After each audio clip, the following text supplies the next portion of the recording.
Hoogganaa olaanaan daandii qilleensaa Itoophiyaa waggoota dheeraadhaaf gaggeessaa turan Tawolde Gabramaariyaam aangoo gadhiisan. Dhaabbatichi ibsa baaseen sababa rakkoo fayyaan aangoo gadhiisuu isaaniif gaaffiin aangoo gadhiisuu isaanii fudhatama argateera jechuun ibsan. Ammayyuu taana. Oduun aangoo gadhiisuu isaanii har'a waaree booda dhagahame. Obbo Tawolden waggoota 11 dura eegalee dhaabbata mootummaa galii guddaa argamsiisuun akkasumas tajaajila kennuun sadarkaa addunyaatti maqaa gaarii horate hoogganaa turani. Walumaa galammoo waggoota 35f dhaabbaticha keessa hojjetaniiru. Ibsi dhaabbatichi baase akka yerotti Obbo Tawolden baattiiwwan 6 darbaniif wal'aansa fayyaarra biyya Ameerikaa turan. Osoo yaaliirra jiranii hojii guyyuu dhaabbaticha hordofuu akka hin dandeenyee fi dhimma fayyaa isaaniirratti xiyyeeffachuu akka barbaadan ibse. Boordiin daandii qilleensa Itoophiyaas gaaffii isaanii guyyaa irraa fudhachuu beeksise. Yeroo bulchiinsa isaanii galiinis ta'e hammi xiyyaaraa biyyattiin qabdu dabaluu akkasumas yeroo weerara Covid akka cime keessa ba'u taasisuun isaanii eerameera.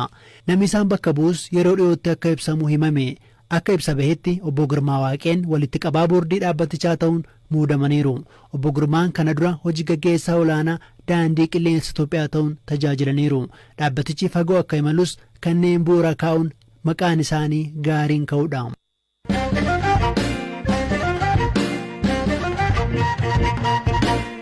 Biyyoonni gaanfa Afrikaa Itoophiyaa dabalatee hongee waggoota 40 keessatti mudatee hin beekneen dararamaa jiru. Keessumaa naannoo Somaalee, Oromiyaa, Kibba, Amaaraa fi Affaar kanaan kan hubaman keessatti hiramaniiru. Naannoo Amaaraa godina Waagimraa iddoo hidhattoonni TPLF jala turan keessaa namoota buqqaanii fi deeggarsa midhaan nyaataaf dawoo qubannaa saffisaan akka barbaachisu ibsameera. Qondaalli godinichaa Obbo Kaffiyaaloo Dabbaash dawoon buqqaatotaa dhabamuun rakkoo hamaa ta'uu ibsaniiru. በአካባቢው ያለው ችግር እንግዲህ ያ አካባቢ ከቆላማ አካባቢ ነው አብዛኛው ወረዳ aanaaleen gammoojjii naannichatti argaman goginsaan hubamaniiru. Midhaan hangas maran jiru. Lammaffaa immoo iddoo hidhattoonni TPLF dhiyootti qabatanii turanidha. Buqqaatota 61,000 fi 668 jira. Buqqaatonni kun dawoo zuqaalaa, saqooxaa fi iddoowwan garaagaraatti argamu. Buqqaatonni kunneen dawoo qubannaa hin arganne. Kun baay'ee nu rakkise. Fayyaa isaaniif rakkoo guddaa kan ta'e dawoo qubannaati. Dawoon idileedhaan mootummaan qopheessee dawoo namoota 2,000 oliif kan ta'u miti. Namoonni waan walitti rukkataniif dhibeef saaxilamaa jiru. Deeggarsi midhaan nyaataa karaa mootummaa fi dhuunfaadhaan ni dhufa. Deeggarsa argatan kana ibsaan waan hin jirreef yeroof itti gargaaramuu hin dandeenye. Gargaarsi garuu kennamaa jira. የመጣውን ነገር በአግባቡ መጠቀም አልቻሉም። አንድ ይሄ ነው እንጂ የተለያየ እርዳታ ይመጣል። Obbo Kaffiyaaloon dhaabbileen mootummaa fi miti mootummaa buqqaatota gargaaruu barbaadan dhimma dursa kennuufii qabu jedhan kaasaniiru. አዎ ችግሩ አሁን በቅርብ መድረስ ያለበት አንደኛ የህፃናት ምግብ የክልልም የፌደራል deeggarsi ammatti dursa barbaannu soorata daa'immaniiti. Mootummaan federaalaa naannoo fi dhaabbileen gargaarsaa nu birmachuu qabu. Kan biraa immoo dawoo qubannaa dabalataa barbaanna. Namoota 60,000 ol buqqa'an keessa 2,000 qofatu dawoo qubannaa idilee qaba. Buqqaatonni walitti rukkatanii soorata gahaa hin argannee fi mana fincaanii hin arganne dhibeef hangam saaxilamoo akka ta'an hubachuun nama rakkisu. Kanaafuu dhaabbilee mootummaa fi miti mootummaa dawoo qubannaa idilee sadarkaa isaa eeggate akka buqqaatonni argatan akka nu gargaaran gaafanna. መደበኛ የሆነ መጠለያ እንዲኖራቸው እንጠይቃለን።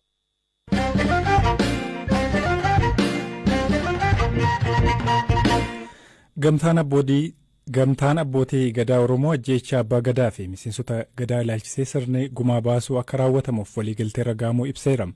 Ajjeechaan namoota 14 irratti baatii sadaasaa keessa raawwateen abbaa gadaa Kadir Hawaas dabalatee tuurni abbootii gadaa ajjeefaman miseensota gadaa michillee kan dullachaate.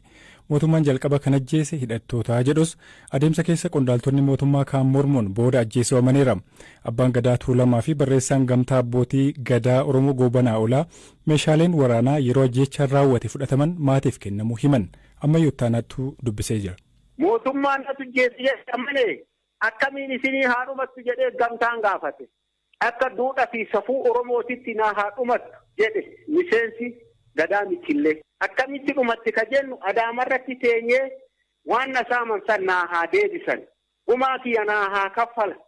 Ka jedhu hawaasni gadaa michillee dullachaa yaada kana kenne. Mootummaa karrayyuu hin ajjeeste reefa ara bulchite waan inni qaburraa boojite deebisi jennee. Yoo deebisi jennu mootummaan meeshaan gurguddaan kan keessa jiru. Meeshaa 16 meeshaa waraanaa kilaashii dabalatee rasaasa 500 goraadee yookaan billawa 23 mobaayilii 28 qarshii 140 fi waan ta'e deebiseef.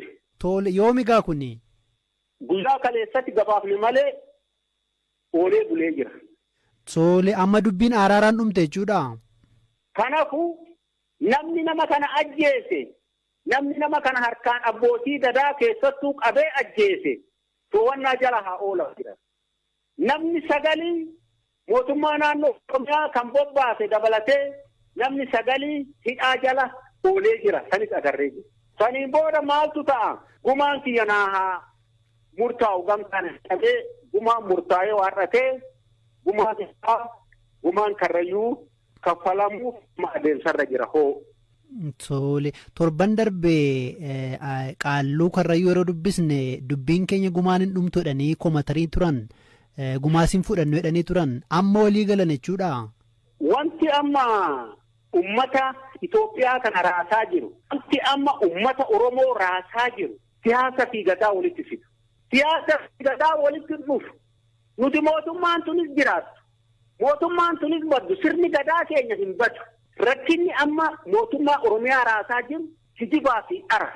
Haxaarri akkatti haxaaramutu jira. Sirni gadaa sirna karrayyuu qofaa miti sirna gadaa Oromooti. Kanaafuu wanni ammas achi deemuuf jedhu maali? Araarri gumaa baasuu irratti walii galuu keessan dhageenye abbootiin gadaa karrayyuu irratti walii galaniiru kana? Irratti walii galanii jira. Miidiyaanis agartee jirta. Haa ta'u malee qaalluun karrayyuu torban darbee dubbisne Awwee Qumbii gumaa baasutti akka waliin galle ibsanii turan. Dubbii abbaa gadaa goobanaan booda kan gaafanne qaalluun karrayyuu kanneen walii galan akka jiran garuu immoo isaan akka morman ibsaniiru.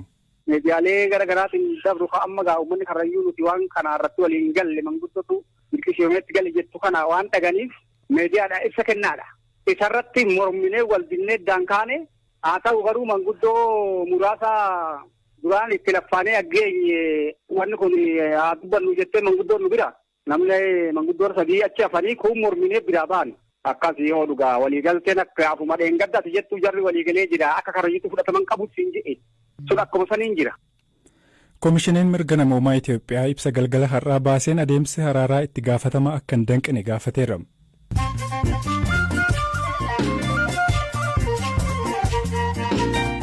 Amma immoo oduun gaggabaabsee isinitti hima biyyoota baha Afrikaa hongeen hubee ittuu waraanni Yuukireen keessatti adeemaa jiru jireenya mi'eesse jechuun dhaabbanni tola ooltotaa hiyyummaa hir'isuu kaayyeeffatee hojjetu Oxfam ibsee jira.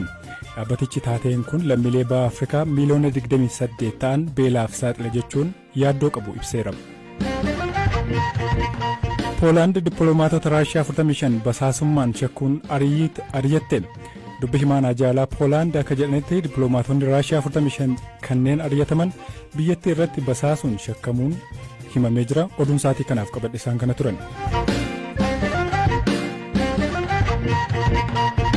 Gara qabiyyee sattaanutiin ce'a Ameerikaa magaalaa Niiwuyoorkitti dorgommii maraatoonii walakkaa dilbata darbee dorgomame lammiin Itoophiyaa Tashoomaa Mokonnin sadaffaa ba'uudhaan xumure.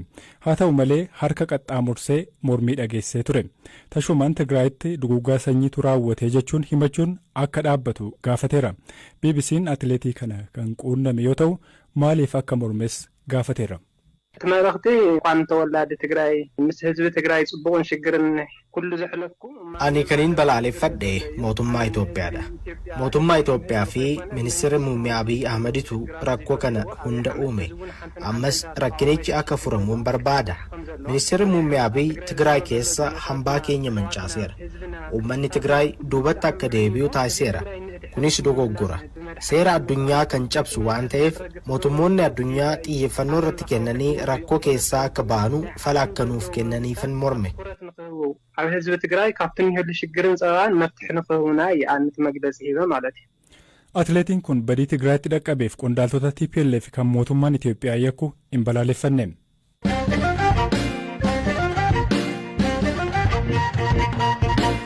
Waggoota muraasa darbanii eegalee meeshaaleen waraanaa seeraan alaa baay'inaan bakkeewwan Itoophiyaa garaagaraatti qabamaa jira. Kunneen nageenya dhabsiisuudhaa fi walitti bu'iinsi akka babal'atus gumaacha taasisuu ekspertoonni ni ibsu. Qondaalli poolisii federaalaa BBC'n dubbise biyyoonni ollaa nagaa dhabuun irraan kan ka'e meeshaan waraanaa akka biyya keessa seenaa jiru himu. Gama kaaniin garuu Waraanni kaaba Itoophiyaattis ka'e rakkoon kun akka babal'atus gumaacha taasiseera jedhu. Gama lixaa fi kibba Itoophiyaa immoo hidhattoonni garaagaraa badii guddaa geessuun himatamu. Yeroo dhiyoo aanaalee godina Wallagga Bahaa keessa hidhattoonni Amaaraa kanneen waraana bilisummaa Oromoo jedhanii of waaman akkasumas hidhattoonni Gumuz badii garaagaraa geessaa akka jiran jiraattonni himatu. Jiraataan godina Wallagga Bahaa dubbisne sababii kanaan daldalli meeshaa waraanaa babal'achuudha dubbatu. Inni kaan horii oofaa, inni kaan mana gubaa meeshaa qabu. Meeshaan kun immoo karaa maabbayaa dhufaa kilaashii qabu. Wayyaa miliitarii isin uffatu jarri iddeedhaa addeetti socho'uu iddoo tokko waa ka'u walii dirmatu. Akkaataa kanaatiin uummata keenya jeeqaa saamaa qeerraa kaachisanii jaanjaa jira. Uummanni bal'aan baay'een isaa jaanjaa jira. Gabaan meeshaa waraanaa kun ammamii akkam fakkaata? Sadarkaa maalirra jira? Ifatti baasanii gurguramoo? Meeshaa waraanaa kana kan isaan hidhatanii tokkoffaa karaa Goojjamii irraa dhufa. Lammaffaa hidhattoota keenyarraatii qaamni adda addaa uummata Oromoo hin qabsoona kan jedhanii meeshaa kan eegsisanitti meeshaa eegsisanii karaa biraa immoo jaratti gurguru deebisanii. Oromoo waan qabsoona kan jedhan jiru. Hidhattoonni waraana bilisummaa Oromoof hin jedhanu meeshaa waraanaa eessaa fiduu? Kilaashii qabu, snaayiparii qabu, matariyesii qabu isaanii yeroo baay'ee warri rukutu kan mootummaa duukaa warri rukutu hin booji'us hin fudhatu. Amma kilaashiin tokko birrii 80 amma 100tti gurguramaa jira naannoo keenyarratti. Yeroo ammaa kanatti meeshaa waraanaa daddabarsuun dabaleera moo hir'ateera? Dabaleera maaliif hin dabaleeradha? Bishaan bona ceesisu abbayyaa ceesisu jiranii achirraan karaa adda addaa seensisaa jiru amma meeshaa. Gara fuulduraatti iyyuu yoo mootummaan meeshaa kana isaanirraas fuudhee qaama meeshaa dhasiirraa fuudhee yoo harka mootummaa gasheerraa kana ta'e horii isaaniyyuu uummata kanaaf biyya kanaaf sodaadha. Dubbi himaa poolisii federaalaa obbo Jeelaan Abdii mootummaan hidhannoo meeshaa waraanaa maaliif to'achuu akka dadhabe gaafanneerra. Meeshaan seeraan alaa iddoo kamiyyuu yoo jiraate balaan inni geessu hamaadha uummata irratti. Baay'inni isaa akka biyyaatitti dabalaa dhufee jira moo meeshaan waraanaa moo hir'ataa jira ka jedhu qorannoon adeemsifamuu qaba. Amma namni homa laaluurraa ka'ee wayita meeshaan waraanaa iddoo adda addaatti qabamu sanirraa ka'ee meeshaan waraanaa dabalaa jira haala malee jechuu danda'a. Riisarchii barbaada wanni kun. Amma fakkeenyaaf nu istaatiksiin nu qabnu akka federaal poolisiititti wanta qabamu. Garuu nuun alatti humnoonni nageenyaa fi daannatti keessa warri dalagan jiranii jarrillee hin qabu. Iddoo adda addaatti hin qabamu. Daddabarsi meeshaalee waraanaa eessatti hammaata? Eessatti baay'ata yeroo ammaa kanatti? Iddoo kamitti irra baay'ata kan jedhu riisarchiin taasifamuu qaba deebii kana deebisuudha. Naannoo kamitti irra guddaa, naannoo kamitti irra salphaa kan jedhu. An amma deebii sii kennuu hin danda'u. Wanni riisarchiin dalagame waan hin jirreef. Fala waaraa rakkoo kana hir'isuudhaaf fudhatamaa jiru? Seerri duraanii kan nama adabuu irratti salphaa ta'e akka seerri cimu labsiin akka bahu taasifamee jira. Labsii san irratti hundaa'amee nutis akka federaalaatitti daayirekteerri tokko akka hundaa'u yookiin mamriyaan tokko akka hundaa'u amma taasifamee jira. Kanaafuu haala kanaan meeshaa waraanaa kana to'achuudhaaf tattaaffii cimatu godhamaa jira. Osoo meeshaan waraanaa kun to'annoo jala ooluu baate hagamma Finfinnee keessattis ta'ee katamoota guddaa keessatti balaa guddatu ba'uu danda'a. Odeeffannoo dabalataa marsariitii keenya irraa kan argattanii hirphaa gammachuu isiniif dhiyeesseera ammayyuu taanaatu qopheesse. Waan nu caqasaniif galata guddaa qabdu iddoo nagaa bulaa.